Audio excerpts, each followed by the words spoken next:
Caroline Woods. Just a few minutes, 8 to be exact, left in the trading day. It's time for the big picture. Let's welcome in the team from Charles Schwab. Cooper Howard is Director and Fixed Income Strategist for Schwab Center for Financial Research, and Kevin Gordon is Senior Investment Strategist at Charles Schwab. Kevin, Cooper, great to have you both here with us. Kevin, let's start with you. This is a market that has been very focused on the Fed, but we have quite a few other things to think about now. We have a strike or strikes. We have rising geopolitical tensions. We have China stimulus. We have upcoming elections. So has anything actually changed when you approach this market right now, or is it more of the same with just a few new layers of uncertainty? Yeah, I'd probably put, it in the latter, and all of those items that you mentioned are really in the to be determined camp in terms of their hit to the economy. And they all have different ramifications. If you look at the port strike, obviously there's much more of the import-export bias in terms of the more direct hit to GDP. And if it extends longer, that is, I think, probably maybe more of a tangible hit to something like payrolls, because if it extends into the survey period for the October payroll period and the October payroll survey, then you probably get more of a material hit to payrolls, because it's not just the port workers themselves. There are ripple effects to the broader transportation and parts of the services economy too. So I think that's maybe more of a tangible risk in terms of the near-term hit. But of course, any of the other measures that you sort of laid out, especially everything going on in the Middle East today, there is more of an energy hit there as well. And we've moved off the lows for stocks and moved off the highs for oil for the day, and it's just one day. But I think that there's different ways to sort of assess the potential damage to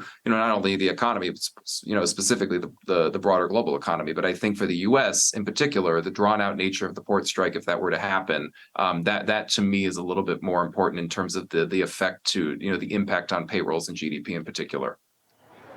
Okay, I do want to ask a follow-up just in terms of that port strike in Cooper, then I promise we'll get to you. But Kevin, we don't know how long it's going to last. You talk about the hit to payrolls, but there is this concern that it also could be a hit in terms of price pressure and inflation problems being exacerbated. Do you think that there's a chance that the port strike could lead to the Fed not cutting rates because inflation becomes a problem again?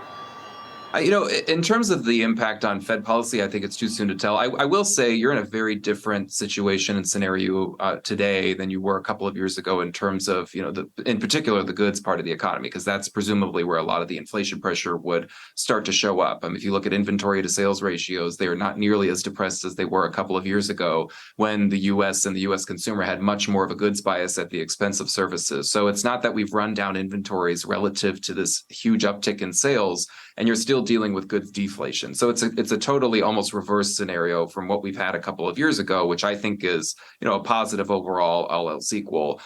Plus the fact that a lot of retailers have sort of front run this issue, because this is not something that just came out of nowhere. We know that there's been sort of an impasse, or at least retailers have known that there's been a little bit of an impasse and sort of people sort of talking at different sides of talking past each other in terms of negotiations.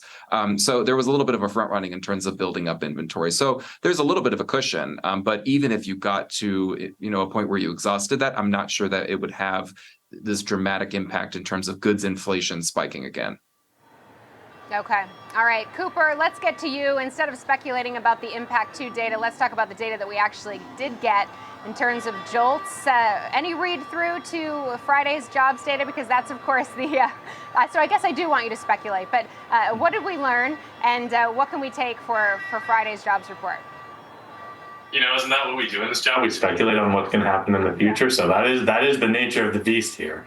I don't necessarily think that the JOLTS data is directly going to translate over to what we'll see on Friday. I think, though, the broader picture is that we are seeing a labor market that is beginning to slow.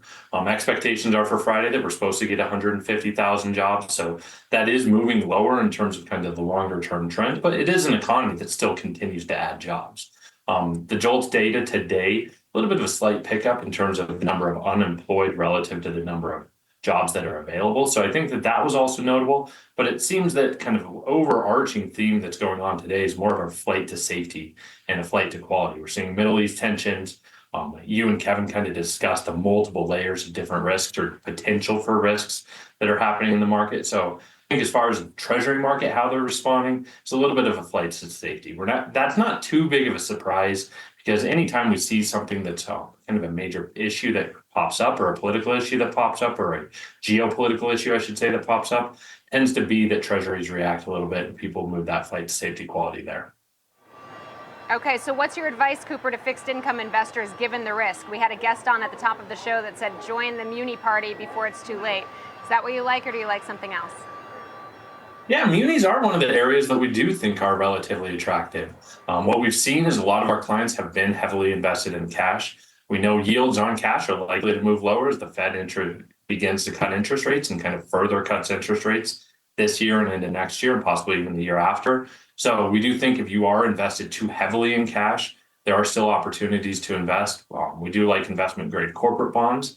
That's one of the areas if you're in a taxable account in a lower tax bracket. But if you're an investor who's in a high tax bracket, we think municipal bonds do offer attractive yields.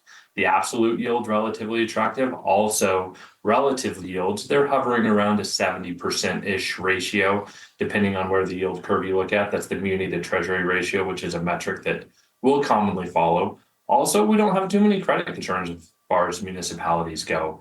There are some pockets of risk and there are some issues that may pop up, but broadly speaking, revenues seem to be doing okay. So that's not too big of an area of concern in our view right now.